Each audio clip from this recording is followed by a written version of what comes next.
Charlie Kirk അത് തീർച്ചയായിട്ടും നമ്മൾ ചർച്ച ചെയ്യേണ്ട പരാമർശിക്കേണ്ട ഒരു വ്യക്തിത്വമാണ്. വെറും 31 വയസ്സ്. എനിക്ക് തോന്നുന്നു ഞാൻ പേഴ്സണലി അദ്ദേഹത്തിൻ്റെ മരണശേഷമാണ് അദ്ദേഹം ആരാന്ന് കുറെ കൂടി മനസ്സിലാക്കാൻ സാധിച്ചത്.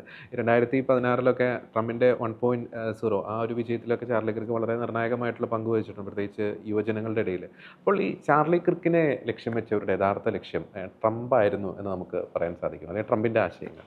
ട്രംപിൻ്റെ ആശയങ്ങളെക്കാൾ കൂടുതൽ ചാർലി കിർക്കിൻ്റെ കൺസർവേറ്റീവ് ഐഡിയോളജിയാണ്. ചാർലി കിർക്കിൻ്റെ വളരെ സുസ്മേരവദനായിട്ട് ഓരോ ഡിബേറ്റിലും യങ്സ്റ്റേഴ്സ് ക്വസ്റ്റ്യൻസ് ചോദിക്കുമ്പോൾ യങ്സ്റ്റേഴ്സ് പല ഹിന്ദുസ് ആവാം, മുസ്ലിംസ് ആവാം, ഇതൊക്കെ വളരെ ചോദിക്കുന്ന വളരെ വളരെ ലാഘവത്തോടുകൂടി വളരെ ഡിപ്ലോമാറ്റിക്കായിട്ട് വളരെ ഈസി ആയിട്ട് എക്സ്പ്ലെയിൻ ചെയ്യുന്നത് കാണാൻ തന്നെ ഒരു രസമാണ്. കാരണം മനുഷ്യനെ ഉത്തരം മുട്ടിക്കുന്ന രീതിയിലാണ് പുള്ളി ഇങ്ങനെ എക്സ്പ്ലെയിൻ ചെയ്യുന്നത്. മറ്റേ യങ്സ്റ്റേഴ്സ് കോളേജിൽ കൂടെ ഒക്കെ പോകുന്ന അവരെ ഇൻഫ്ലുവൻസ് ചെയ്യുന്ന കുറേ സോഷ്യൽ മീഡിയ ഇതുകളും. അപ്പോൾ ചാർലി കിർക്കിൻ്റെ the way he articulate things is realities of life, the truth about the argument, quoting verified truths, ഇങ്ങനെയൊക്കെ വന്നു കഴിഞ്ഞപ്പോഴാണ് അതിനകത്ത് അത്രയധികം ഫോളോവേഴ്സ് ഉണ്ടായത്.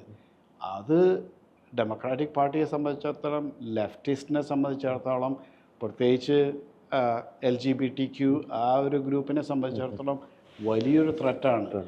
അതുപോലെ തന്നെ പ്രോ ചോയ്സ് ഗ്രൂപ്പ്, ഇവരെ സംബന്ധിച്ചിടത്തോളം ഭയങ്കര ത്രെറ്റാണ്. അപ്പോൾ യങ്സ്റ്റേഴ്സിനെ ഇൻഫ്ലുവൻസ് ചെയ്യുന്ന ആ ഒരു പ്രതിഭാസം ഈ ഓർഗനൈസേഷൻസിനെല്ലാം അവരൊക്കെ വെൽ ഫണ്ടഡാണ്. അവരെ സംബന്ധിച്ചിടത്തോളം that is the greatest threat. അപ്പോൾ ട്രംപിനെതിരെയുള്ള അറ്റാക്കാണെന്ന് I don't agree with that premise. Actually it is against him. He is the flag bearer for the ideology. And അദ്ദേഹത്തിന് അത് ആർട്ടിക്കുലേറ്റ് ചെയ്യാനായിട്ട് വളരെയധികം നല്ല കഴിവുണ്ട്. അത് യങ്സ്റ്റേഴ്സ് അത് ആക്സെപ്റ്റ് ചെയ്യുന്നുണ്ട്. അതായിരുന്നു ത്രെട്ട്. ആ ത്രെട്ട് എലിമിനേറ്റ് ചെയ്യാനാണ് അദ്ദേഹത്തിന് എലിമിനേറ്റ് ചെയ്തത്.